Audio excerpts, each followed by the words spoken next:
Eu queria que você abrisse o seu coração e prestasse atenção, porque o que eu vou falar hoje tem implicações profundas na sua vida.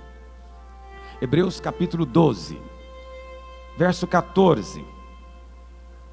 Hebreus 12, verso 14.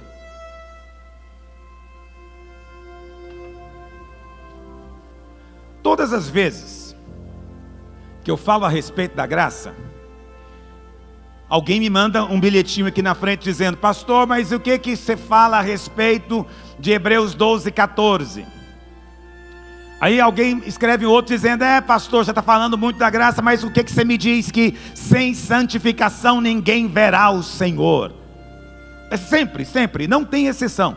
Seja aqui, seja em qualquer outro lugar, sempre tem esses que acreditam que nós somos salvos pela santificação e pregam santificação para ímpio. Esse é o motivo pelo qual muitos querem se lavar antes de tomar banho. Não tem sentido. Antes de eu vir a Jesus, eu quero mudar de vida primeiro. Não. Venha Jesus, Ele vai mudar a sua vida. Antes de vir a Jesus, eu quero primeiro purificar a minha vida. Não, você não tem que se lavar. Ele é que vai te lavar. Venha do jeito que você está sujo. Venha sujo, imundo. Ele vai lavar você. Então, a santificação, ela é um resultado. Ela não é uma condição para você ser salvo. Você não é salvo pela santificação. Você é salvo pela obra do Calvário. Você é salvo porque pelo sangue do Cordeiro os seus pecados foram cancelados. Você é salvo porque Ele pagou a penalidade. Você é salvo porque a ira de Deus veio sobre Ele. E você agora crê nessa verdade. Aí quando você crê nessa verdade, diz a Bíblia, você é salvo. Crê e confessa, você é salvo. Aí depois que você é salvo, filho, aí você vai entender o que é santidade. Porque a verdadeira santidade, eu quero dizer para você, não tem nada a ver com o tamanho do seu cabelo. Não tem nada a ver se você usa ou não desodorante, se você depila ou não a perna. Não tem nada a ver se você usa ou não barba. Entendeu? Tem gente que o cabelo é comprido, mas a língua é maior ainda. Conhece gente assim? Então o que adianta o cabelo e a língua ser maior? Então o que é mais grave? O cabelo curto ou a língua comprida? Então esse conceito de santidade legalista e religioso joga no lixo. As pessoas que falam para você que a videira é muito light, não são na verdade pessoas que andam em santidade. São fariseus hipócritas, que valorizam a aparência exterior em detrimento do coração na presença de Deus. Ninguém diz amém, eu falo amém para mim mesmo. Santidade é Cristo. Santidade é uma pessoa. Está me ouvindo? Santidade não é separação de, é separação para. Entende? Santidade não é uma questão de ser tirado de algum lugar, mas ter sido transportado para um outro lugar. Santidade é essa pessoa dentro de você, isso que te faz santo. A Bíblia fala, quando Moisés chegou diante da sarça ardente, o que Deus falou para ele? Tira a sandália dos teus pés, porque o lugar que você está pisando é o quê? Terra santa. Muito bem. Por que aquele lugar era santo? Por que era santo? Porque Deus estava lá. Aquele fogo na sarça era Deus. Deus estava lá. Então Deus disse, onde eu estou é santo, meu amigo. Então enquanto eu estou nesse pedaço de terra aqui, esse pedaço de terra é santo. Porque santidade é a presença dEle. Eu pergunto para você, onde é que está o Espírito de Deus hoje? Onde Ele está? Não, Ele está dentro de você. E como é que Ele é chamado? Espírito o quê? E tem alguns lugares que chamam Ele de Espírito da Santidade. Não só é santo, como transmite santidade. Então, filho, se aquela terra ficou santa porque Deus estava lá, você já se tornou santo porque Deus está aí. Você pode dizer com convicção, eu sou santo.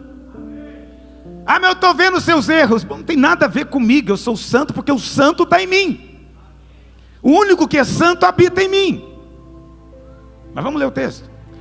Segui a paz com todos e a santificação, sem a qual ninguém verá o Senhor.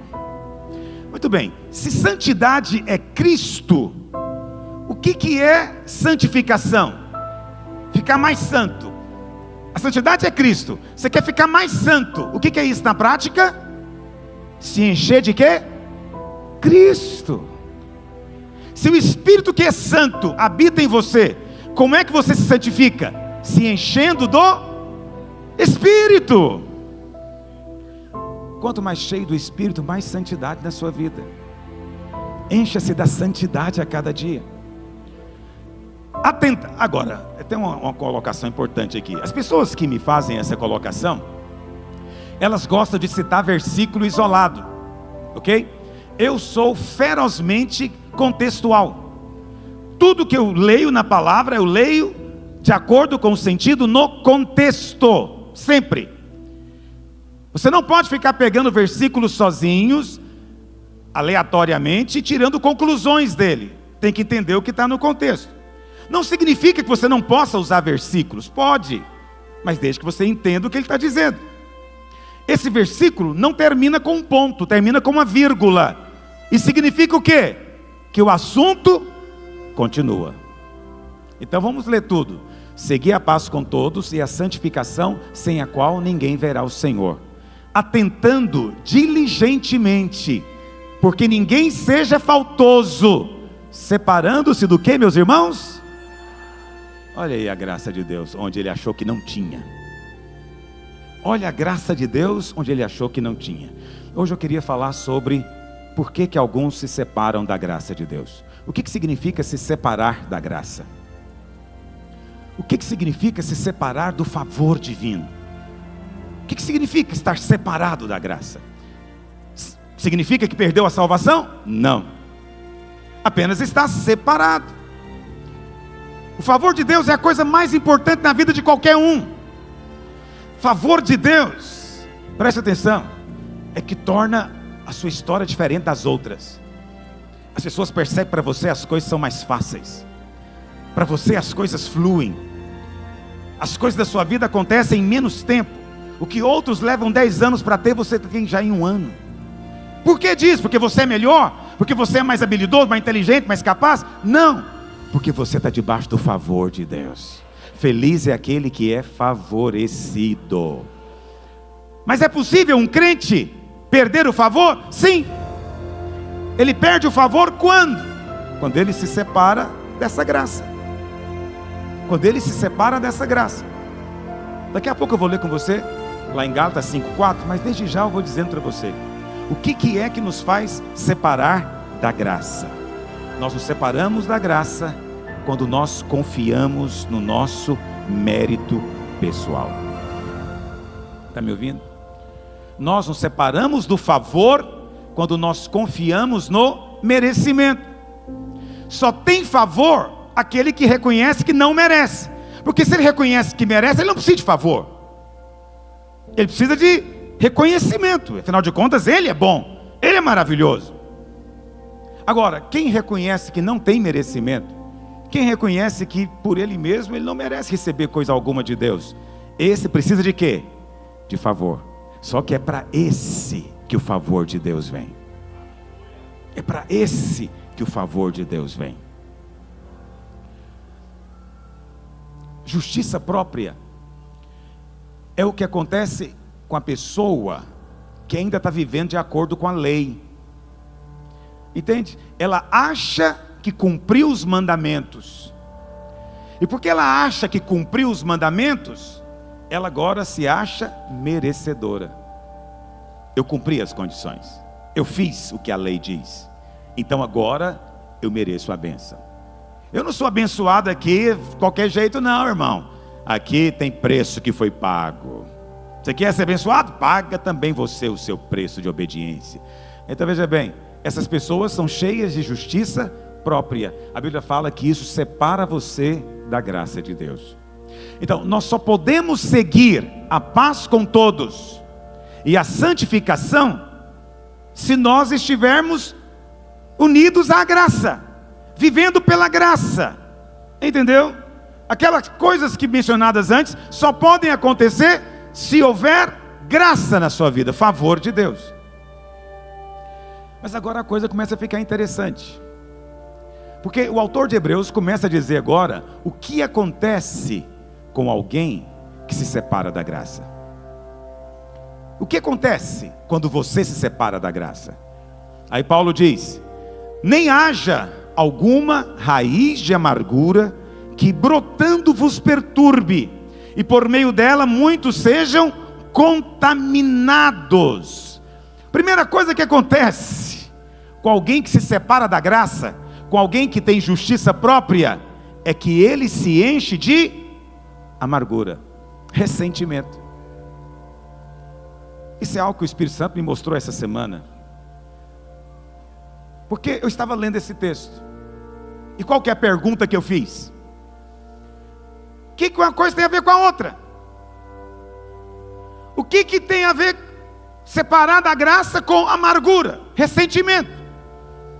Essa é a pergunta. Eu leio a palavra fazendo perguntas, e graças a Deus, porque o Senhor sempre envia respostas, de uma maneira ou de outra. Às vezes fala no meu coração, às vezes usa um irmão, às vezes usa um livro, alguma coisa, mas Ele sempre me esclarece. Para você entender isso aqui, você precisa seguir um raciocínio. Então preste atenção no raciocínio. Quantos estão me ouvindo mesmo? Muito bem. Por que alguém quer viver na lei ainda, na justiça própria? Por quê? O que leva alguém, pastor Mauro, o que leva um crente a querer viver confiado na justiça própria, no favor merecido da lei? O que leva alguém a agir assim? O que ele tem na cabeça? O que ele tem em mente quando ele faz isso? Não é difícil você entender. Quem ainda vive pela justiça própria, ele quer agradar a Deus. Ele quer conquistar o quê?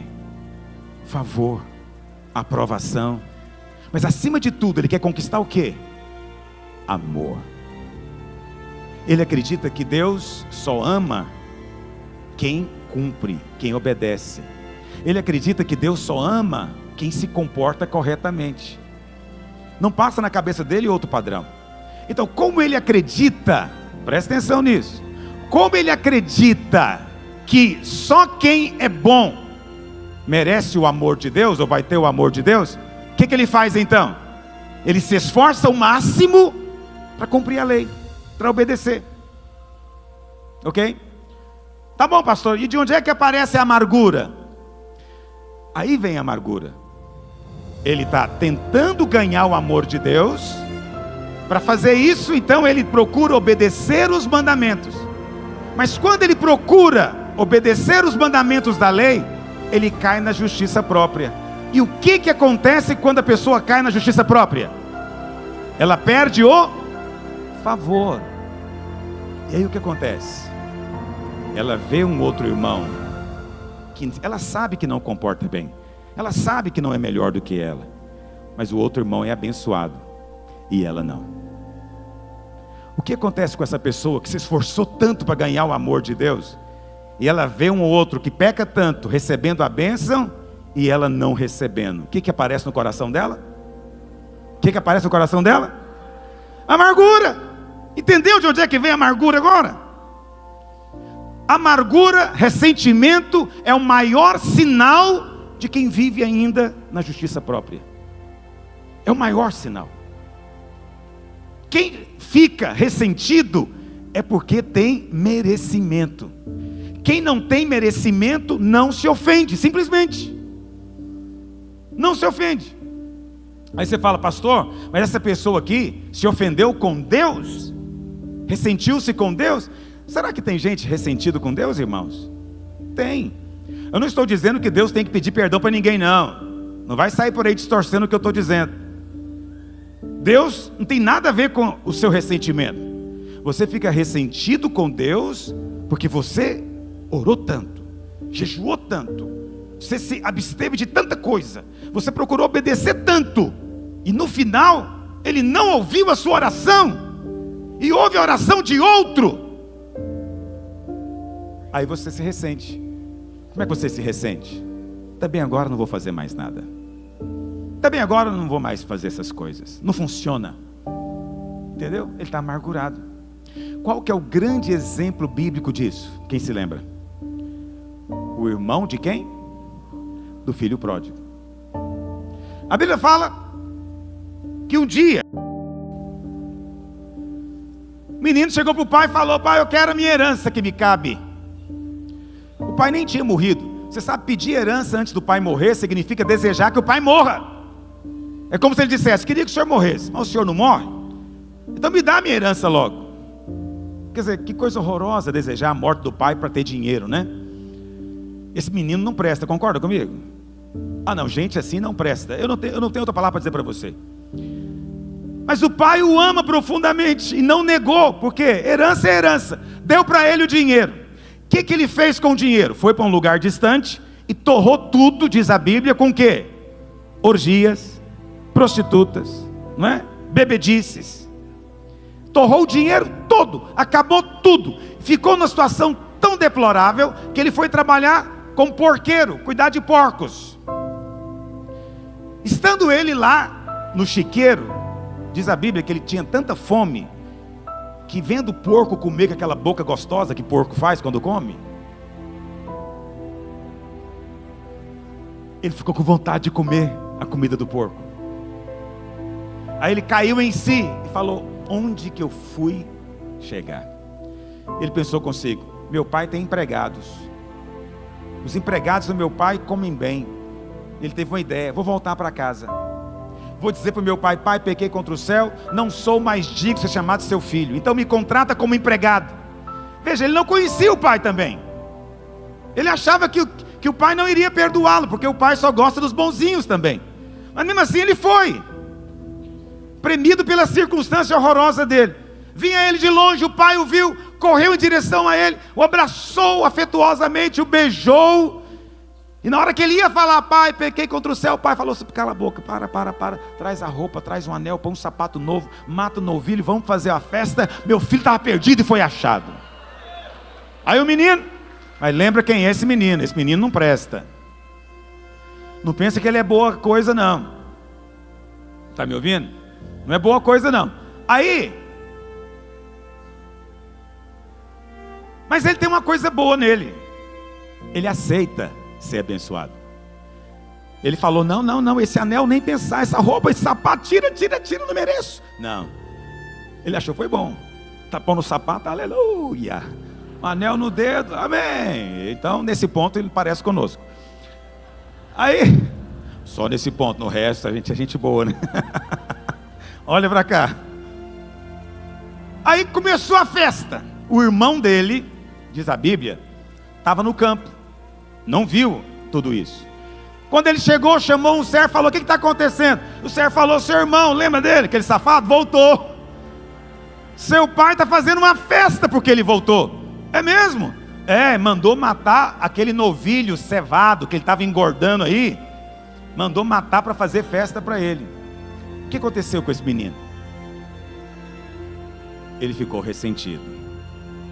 Vamos colocar no lugar dele. Ele chega para o pai dele e fala: pai, eu estou com o senhor esses anos todos. Eu não pedi herança não.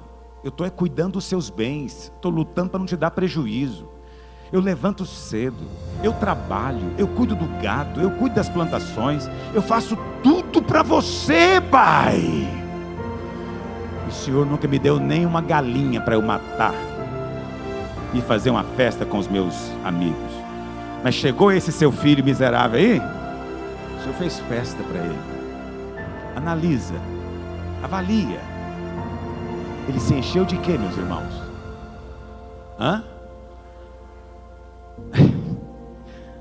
Veja, tem duas respostas aqui, né? As duas estão corretas. Ele se encheu de amargura. Mas antes da amargura, o que ele tinha? Justiça própria. Entendeu a história? Justiça própria. Ele fez de tudo para conquistar o amor do pai. Não foi isso que ele fez?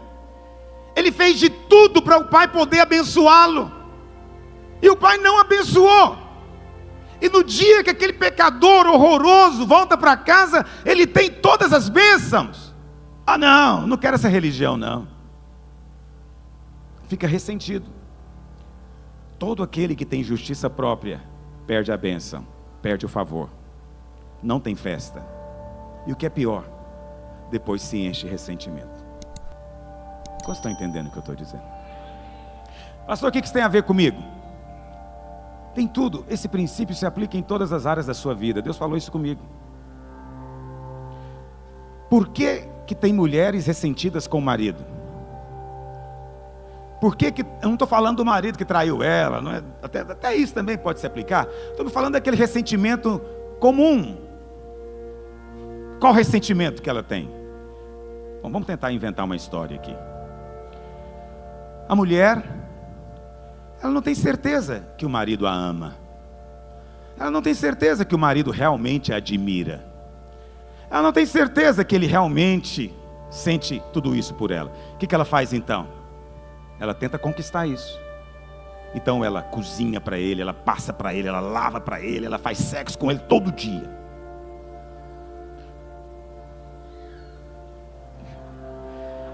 Eu tenho que contar uma mulher assim, a mulher...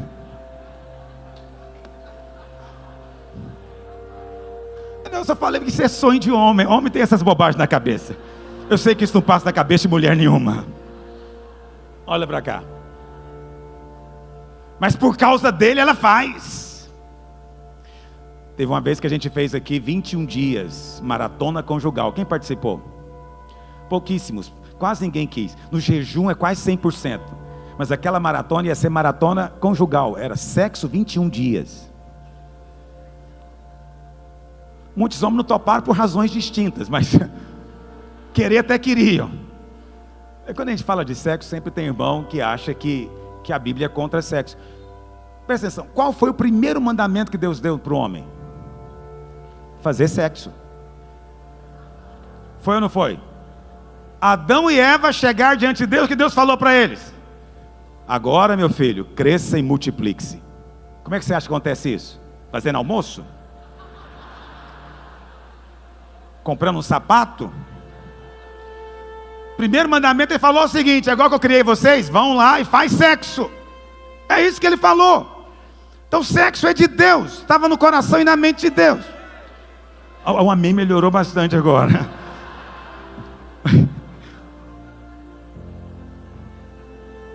Cutuca essa mulher e fala: eu acho que ele está falando para você. Irmãos, vamos voltar para cá. Então, analisa. Essa mulher não tem certeza que o marido realmente a ama. Ele não tem certeza que esse marido a admira. Ela então quer conquistar esse amor.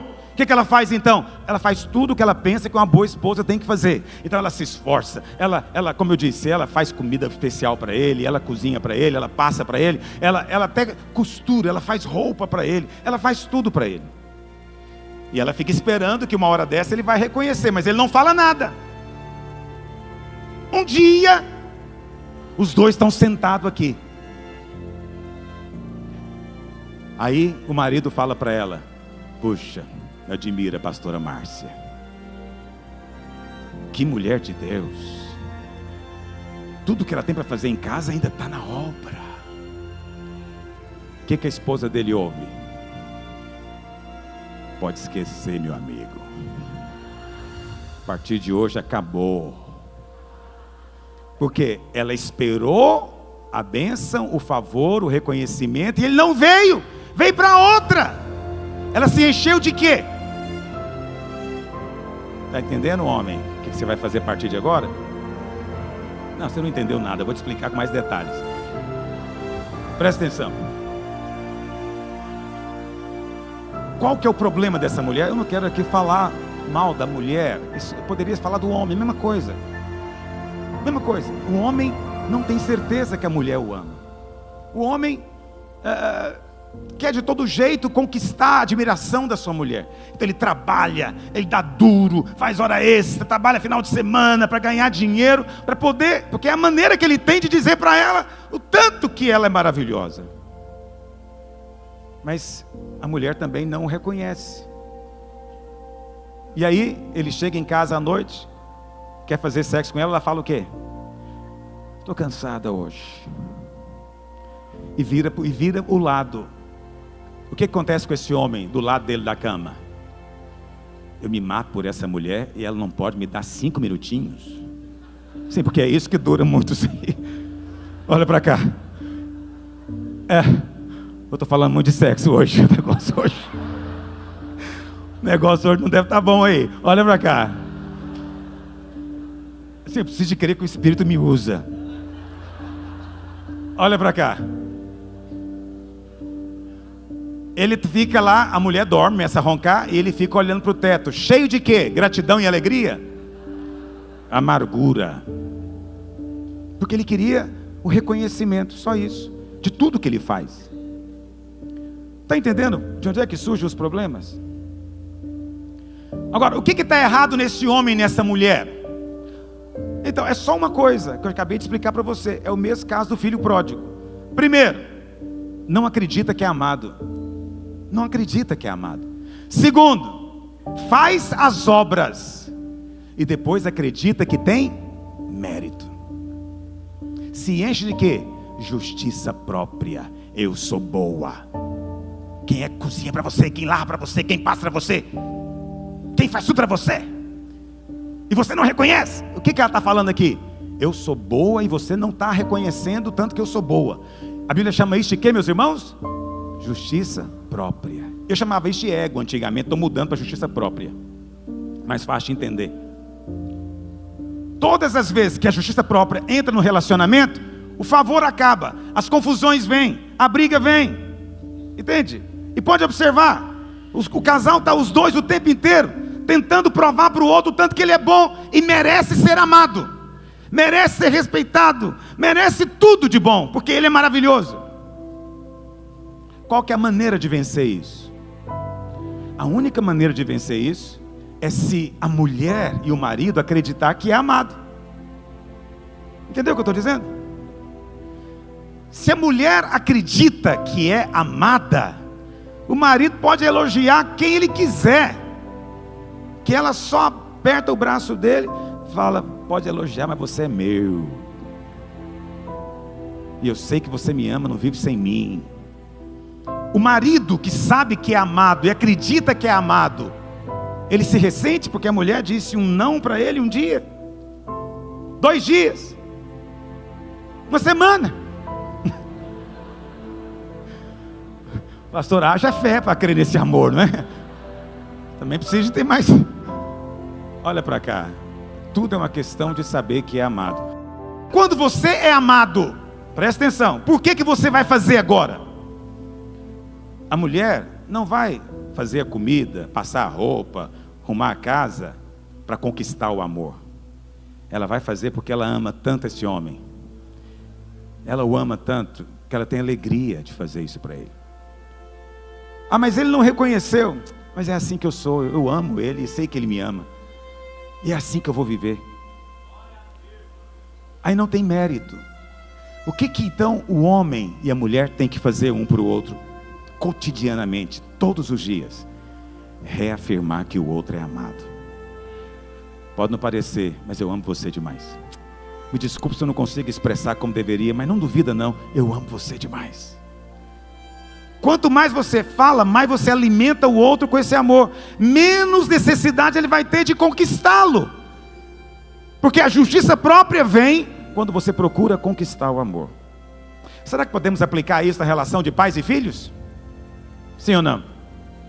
Infelizmente, muitos pais não entendem o princípio da graça e do amor de Deus.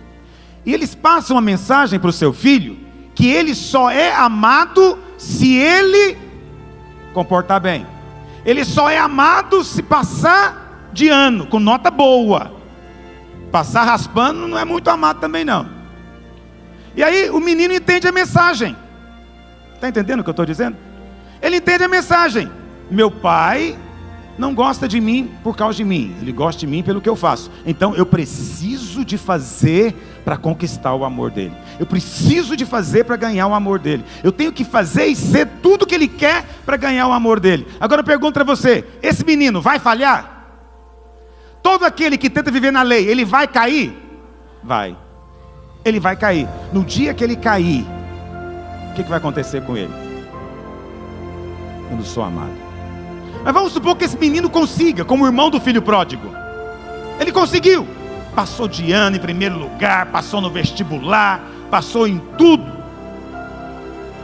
Mas um belo dia, ele ouve o pai dizendo a respeito do primo: minha irmã é que é feliz com o filho dela. Que menino exemplar aquele. O que vai acontecer com esse garoto aqui, cheio de justiça própria? Ele vai se rebelar contra os pais e vai começar a fazer as piores coisas que um jovem pode fazer. E aí, quando ele começa a fazer as piores coisas, o que o pai diz? Eu já sabia que você era assim. Isso não é surpresa para mim. Isso ajuda a melhorar o comportamento dele? Piora mais ainda. Piora mais ainda. Entendeu? Então, de onde é que vem toda a confusão de relacionamento? Da lei, da justiça própria, do merecimento, do julgar que fez por onde, de julgar que o outro te deve agora muita coisa, porque você fez muito para ele. Amém, meus irmãos? Eu já me ressenti até com a igreja. Já me ressenti com a igreja, não vou negar. Graças a Deus eu aprendi essa lição. Mas eu me lembro um dia, você sabe, eu me esforço pela igreja. Eu vou falar um pouquinho da minha vida aqui, mas não é me gloriando não, é só algumas coisas. Eu me esforço para estudar a palavra, para ter o que pregar, para pregar com graça, excelência. Me esforço para ter ilustração, para você poder entender, aplicar na sua vida o que eu estou falando. Eu me esforço em oração, em jejum, me esforço em santidade, me santifico pelos irmãos, faço um bocado de coisa. Aí, isso já tem muitos anos, foi o meu aniversário, aí alguém inventou de fazer para mim uma festa de aniversário. E chamaram os irmãos. Na época a gente devia ter o quê? Uns 500 membros. Apareceu umas 30 pessoas. Eu ganhei uma caixa de lenço, uma gravata, de zíper.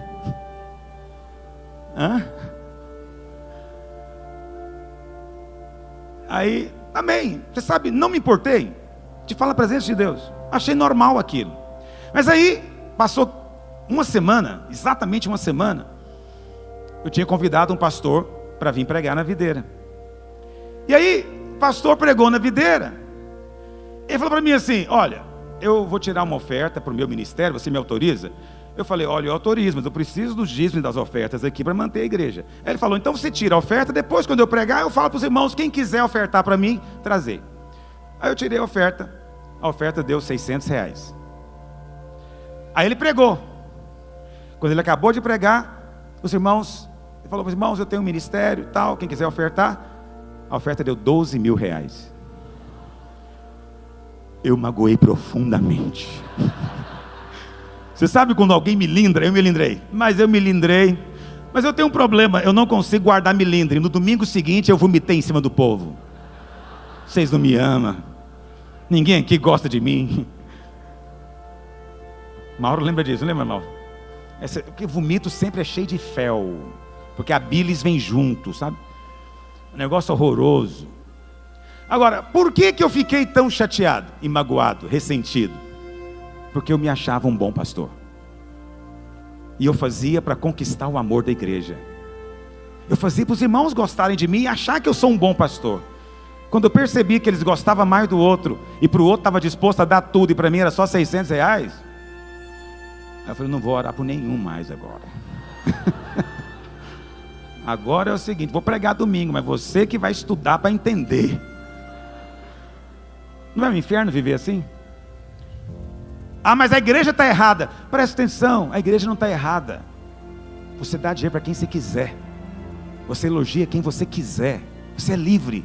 Você não deve nada para o pastor. Estão entendendo o que eu estou dizendo?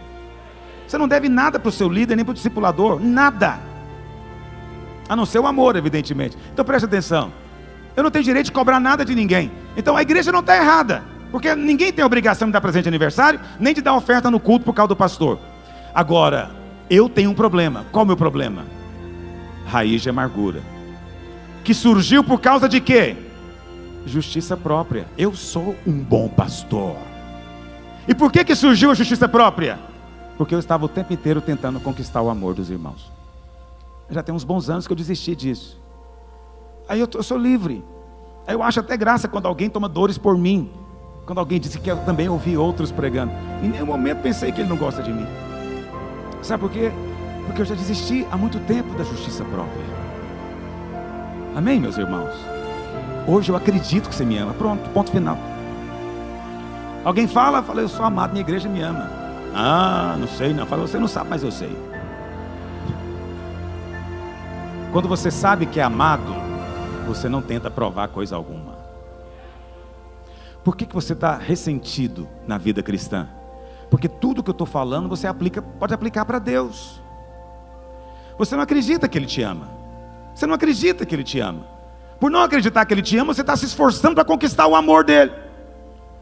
Mas em algum momento você vai ver outros recebendo e você não. Eu conheço pastores amargurados com o ministério. Por quê? Porque são pastores bons, corretos, íntegros, mas a igreja não cresce nem que a vaca tussa. E às vezes do lado dele tem um outro pastor que ele sabe que não é, sabe o que é aquela coisa? Pastor não é tão correto assim. Pastor tem uma vida meio estranha em relação a algumas coisas, mas não falta nada para ele. Deus dá tudo para ele, até rádio para ele Deus dá. Aí qual que é a sua reação? Você é pastor certinho? Não, e o que é pior, a igreja do outro é enorme. E o povo vai lá para ouvi-lo. Esse pastor se enche de ressentimento com Deus, e com a igreja, e com a vida, e com o universo. Por quê? Porque ele está pagando o preço, ele está cumprindo as condições. Por que ele não tem o favor? Porque quando você tem justiça própria, você se separa da graça de Deus. Está me ouvindo? Quando você confia no merecimento próprio, se separa da graça de Deus. Poderia ficar a manhã inteira nisso. Acho que é uma boa ocasião de falar na reunião de casais que vamos ter mês que vem. Eu mesmo não vou falar, mas os irmãos podem falar. Vamos voltar lá para Hebreus. Não para aí. Então ele diz, cuidado, não se separa da graça de Deus, para não surgir uma raiz de amargura. Raiz de amargura perturba e contamina. Esse é o negócio. Amargurado não guarda amargura. Ele tem que compartilhar no Facebook, no Twitter. Ele cria um site. Amargurado tem que contar tudo que fizeram com ele.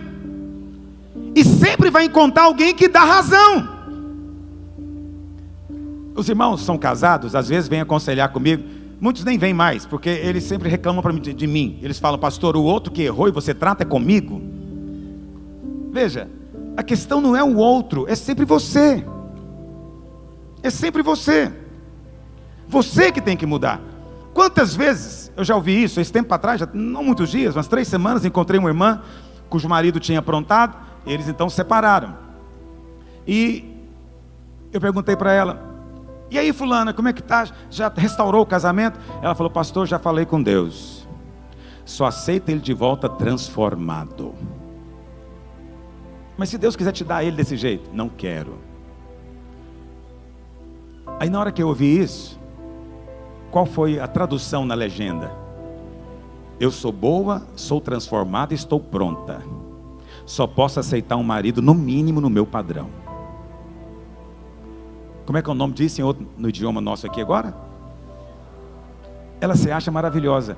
É capaz do marido dela arrepender, chorar, chegar no céu, ganhar galardão, e ela chegar lá ainda ganhar uma repreensão.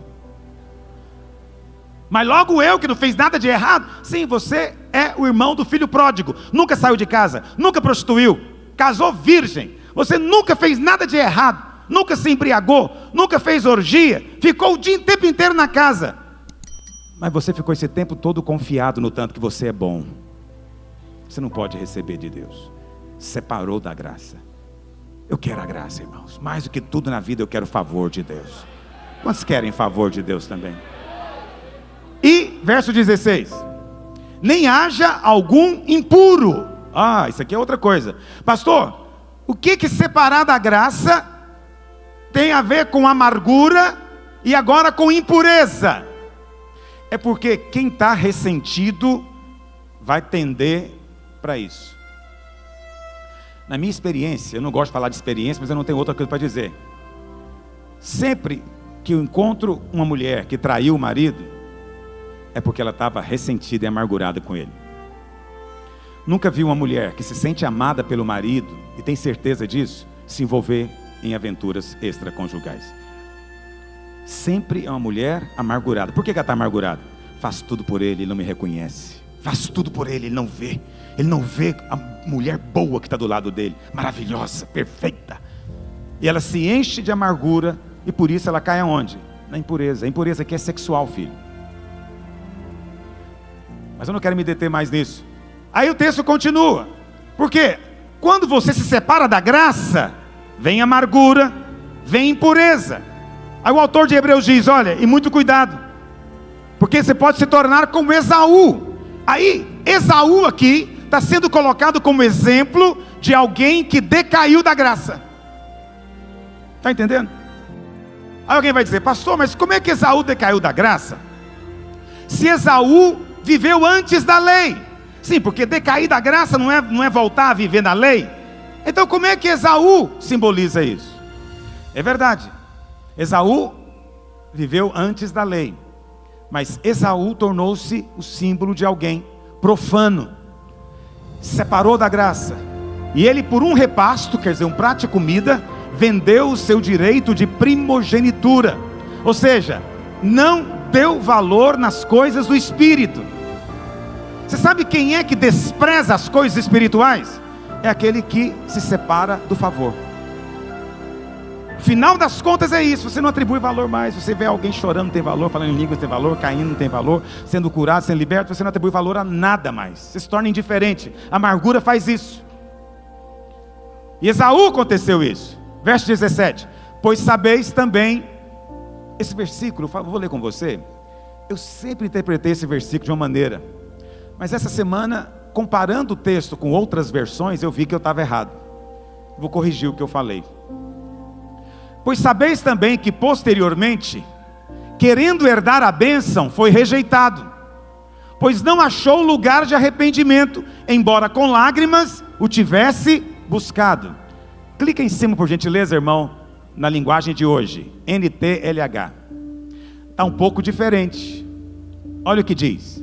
O arrependimento ali não é de Esaú, é de Isaac. Esaú tentou fazer com que Isaac mudasse de ideia, e tentou isso até com lágrimas, mas Isaac não mudou, e ele não recebeu a bênção. Olha o que diz. Vocês sabem bem, como vocês sabem bem, depois ele quis receber a bênção do seu pai, mas foi rejeitado, porque não encontrou um modo de mudar o que havia sido feito, embora procurasse fazer isso até mesmo com lágrimas.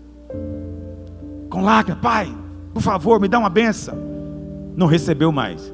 Mas não é esse o ponto. O ponto é, a história de Jacó e Esaú é uma outra versão da história do filho pródigo. Jacó representa quem nessa história? O filho pródigo. Jacó é o enganador, Jacó é o mentiroso, é o espertalhão, né? Jacó é esse, tido como alguém problemático. Quem é Esaú? Esaú é um menino bom. Esaú é um menino bom. Lá em Gênesis, pega aí sua Bíblia. Gênesis capítulo 25, verso 28. Gênesis 25, 28.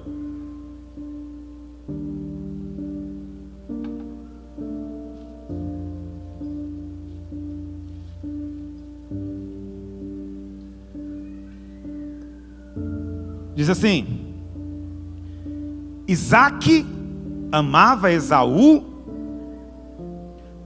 Veja, deveria ter um ponto final aqui. Amar, né? Verbo intransitivo, não precisa de complemento. Isaac amava Esaú, ponto final. Deveria ser assim, mas não é. Isaac amava Esaú por causa da sua caça. Pode voltar para a revista atualizada, por gentileza, irmão. RA, obrigado. Isaac amava Esaú por causa da sua caça, porque era um homem viril, porque era um homem valoroso, porque era um guerreiro. Ele gostava era de arco e flecha, ele gostava de caçar animais, e depois ele vinha e trazia a sua caça. Veja, quem cozinhava a caça era Jacó. Mas o pai certamente pensava: para que eu quero um menino cozinheiro? que me interessa um menino cozinheiro? Não, eu quero um homem viril, não que fica na cozinha, na barra da saia da mãe, aprendendo sobre temperos. Não, eu quero um que seja corajoso e vai lá fora e enfrenta a fera e dá uma flechada no meio da testa dela. Esaú é um menino precioso, me faz sentir orgulho dele. Então veja, o que acontecia com Esaú? Porque Esaú sabia que o pai dele gostava era do que ele fazia, ele se esforçava o máximo para fazer o que o pai gostava. Se esforçava o máximo para fazer o que o pai gostava. Só que, no dia, veja bem, ele se esforçava para fazer o que o pai gostava, isso resultou em quê? Justiça própria. E no dia da bênção, o pai deu a bênção para Jacó. Ele se encheu de quê? Amargura. Sempre é assim. Quem tem justiça própria não aceita outro ser abençoado. Tem que ser ele. E Isaac não quis dar a bênção para ele, porque já havia sido dada. Era só uma. E ele não recebeu. Se encheu de amargura. Por isso que o texto de Hebreus coloca Esaú como exemplo de alguém profano. Quem é que se torna profano? Quem se separa do favor de Deus. Oh, irmãos, isso é tão grave. Não sei se estou conseguindo passar para você a seriedade do que eu estou falando. Eu tenho orado para o Senhor abrir o seu entendimento, para você conseguir aplicar essas verdades no seu dia a dia, nos seus relacionamentos, para você entender que eu não estou falando aqui de teoria abstrata, estou falando para você de sabedoria do céu, que muda casamento, muda relacionamento de pais e filhos, muda vida profissional, muda até relacionamento ministerial. Eu me relaciono com os pastores. Será que a amargura pode surgir no coração deles também? Quando é que a amargura surge no coração de um pastor da minha equipe? É quando ele duvida que eu amo, ele não acredita que eu amo. Ele acha que eu amo os outros, não ele. Ele procura então ser o pastor mais exemplar, para conquistar o meu amor. Mas no dia do reconhecimento eu reconheço Francisco Vasco e deixo ele de lado. O que acontece com ele? Quero ser enviado. Ou seja, quero ficar bem longe de você, miserável. Por que está ressentido? Eu não tinha obrigação de fazer por ele, mas na cabeça dele agora eu tenho, porque ele tem justiça própria, ele tem mérito próprio. Está entendendo por que as igrejas se dividem? Está entendendo por que a obra às vezes se estrumbica? Por causa de quê, na verdade? Ressentimento. Mas de onde é que surgiu o ressentimento? Justiça própria. Onde tem justiça própria, vai ter todo tipo de problema. Porque onde tem amargura, tem todo tipo de problema. Até morte, até tiro tem, dependendo do nível da amargura. Não há limites para a pessoa amargurada. O amargurado está pronto para qualquer coisa. Esse foi o caso de Esaú, que depois quis matar o seu irmão Jacó. Gálatas 5, verso 4. O que Paulo diz em Gálatas 5, verso 4? De Cristo vos desligastes. Olha que expressão pesada é essa.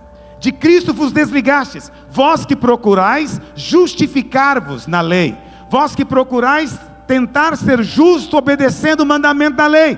Qual o resultado disso? Da graça decaíste.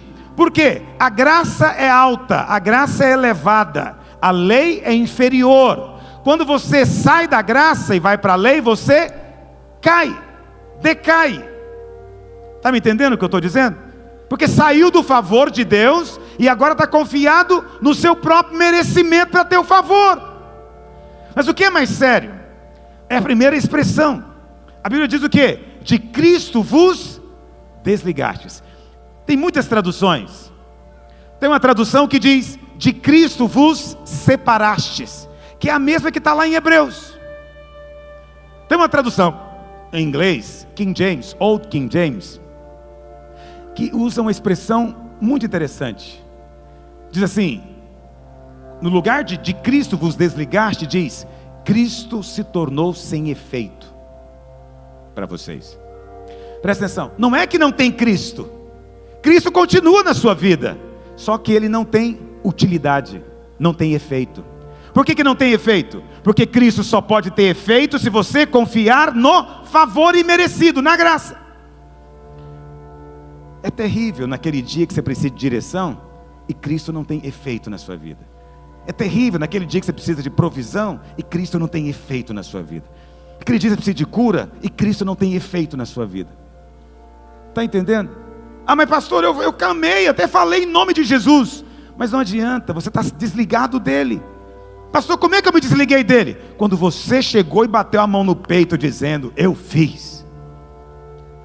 Né? Os pastores me contaram a respeito de um irmão ou irmã, não sei, que foi orar com o endemoniado, e antes de orar ela falou o que para o diabo?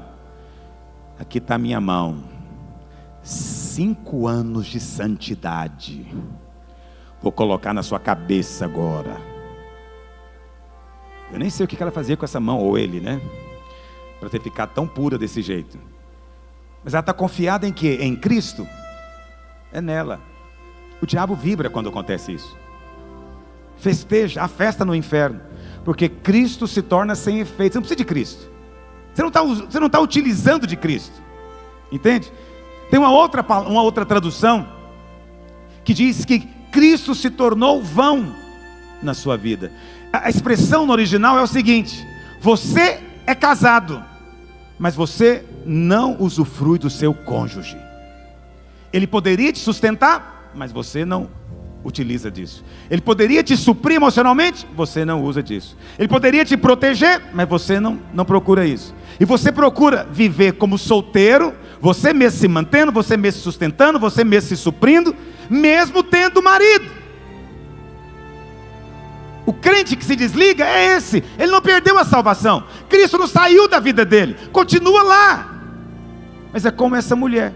É casada, mas não desfruta do marido. Não usufrui de nada que o marido pode fazer por ela.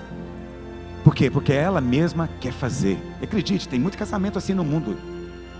Ela mesma quer fazer tudo para ela. Eu mesmo cuido de mim. Eu mesmo me sustento. Eu mesmo me supro. Eu mesmo faço. Quando o crente resolve confiar na justiça que procede da lei, ele continua tendo Cristo, mas perde o efeito na vida dele. Perde o poder na vida dele. E meu desejo é que o poder de Cristo se manifeste poderosamente em você. Quantos dizem amém sobre isso? Fique em pé onde você está. O terceiro ponto da pregação é o versículo que nós confessamos hoje no começo da reunião. João capítulo 15, verso 4, projeta para mim. Permanecei em mim, e eu permanecerei em vós. Presta atenção, lá em Gálatas diz, de Cristo vos. Quem se desligou de Cristo, desligou de quê na prática, meus irmãos? Do favor, da graça. Eu pergunto para você, não conversa ainda. Quem se desligou de Cristo, permanece nele? Não. Muitos irmãos acham que permanecem em Cristo se orar muito. Vou permanecer se eu jejuar muito. Vou permanecer se eu fizer muita coisa na obra. Não, não é isso. Você permanece nele quando você depende dele. Porque o texto diz, sem mim nada podeis fazer. Sem mim você não pode dar fruto. Quando você reconhece isso, aí Cristo ganha efeito na sua vida. Eu sou a videira, vós os ramos. Quem permanece em mim e eu nele, esse dá muito fruto, porque sem mim nada podeis fazer. Se alguém não permanecer em mim, será lançado fora, a semelhança do ramo, e secará. Esse é o resultado de quem confia na justiça da lei. É seco, não tem vida. Verso 7. Se permanecerdes em mim e as minhas palavras permanecerem em vós, olha a promessa, essa promessa é a mais poderosa do universo. Pedireis o que? Você não precisa ficar sonhando aí com o gênio da lâmpada, que te dá 3 pedidos, não. Você não precisa sonhar com essa bobagem. Você tem uma promessa muito maior. Você pode pedir tudo que você quiser. Por que você pode pedir tudo que você quiser? Vamos lembrar do que eu preguei? Porque eu não tenho que conquistar o amor dele mais. Eu sei que eu sou amado. Porque eu sei que eu sou amado, eu não preciso mais de performance, de cumprir a lei para mostrar o tanto que eu sou bom. Então eu não tenho justiça própria. Eu confio só no favor dele. E quando isso acontece, eu de fato experimento que ele vai ouvir todas as minhas orações. Eu estou ensinando para você algo que tem um efeito tão poderoso, que pode ter um resultado tão extraordinário, que muitos de nós não temos noção de como é tremendo ter uma promessa dessa. Por que não temos desfrutado? Porque ainda há muita justiça própria em nós, irmãos. Eu falo de mim, mas fale por si. Ainda há muito mérito próprio em relação a tudo. Nos achamos merecedores de tudo. Você sabe, muitas vezes eu falo para os irmãos aqui, às vezes eu brinco dizendo: pastor, você não acha ruim, o fulano te abandonou? Eu falo, até eu mesmo queria me abandonar de vez em quando. Aí o pessoal acha graça, pensa que eu estou brincando. Não, eu não acho que eu tenho mérito nenhum para alguém querer ficar comigo. Não tenho nada. Por que alguém iria querer estar comigo? Eu não sou nada. Então quando alguém resolve não estar, também não significa nada. Mas quando alguém resolve estar, eu me encho de quê? Gratidão. Eu falo, é muito favor de Deus, é muita graça. Está entendendo o que eu estou dizendo? Isso vale para tudo. Você acha que merece a venda da semana, então você cobra, sendo que deveria apenas entender que é favor. Você acha que merece a promoção, então você cobra de Deus. Você acha que merece isso, merece aquilo, e cobra de todos ao derredor. Eu acabei de te contar onde é que está a origem. Corta na sua vida, vigia, não deixa o diabo tentar você para cair na justiça própria. Confia só na justiça que vem de Cristo. Entende? Eu fui feito justiça de Deus em Cristo. Eu oro assim em todo momento. Eu não tenho mérito, não tenho merecimento, eu só confio no merecimento de Cristo. Tudo que eu tenho é por causa de Cristo. Tudo que eu recebo é por causa de Cristo. Eu permaneço nele, ele permanece em mim. Minha vida está nele, a vida dele está em mim. Nós somos misturados, não podemos mais ser separados. É a glória do Evangelho. Erga sua mão para o Pai. Feche os seus olhos. Fala para o Senhor: Deus, me livra da justiça própria. Fala para o Senhor, durante alguns minutos, só pede isso para o Senhor. Me livra da justiça própria no casamento, na vida profissional, relacionamento com os meus filhos, relacionamento com os meus irmãos na vida da igreja. Me livra do mérito.